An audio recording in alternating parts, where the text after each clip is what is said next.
guys, yan, nalibot ka na naman po ang isa sa mga barangay ng Palawan. So dito kami sa barangay Tagusaw ng Quezon, Palawan.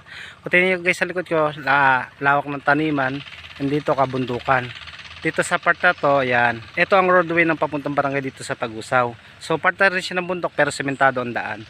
So guys, sa lahat po na nanonood ng aking vlog, lalo po sa mga hindi pa alam, pakisabi na lang po, i-share nyo sa kanila.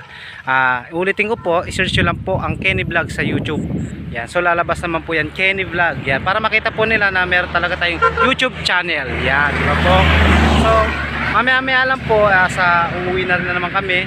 So, almost 2 hours mahigit din ang biyahe namin. Ganoon na pagtatravel namin. So, para makita yung araw-araw pagtatravel ko.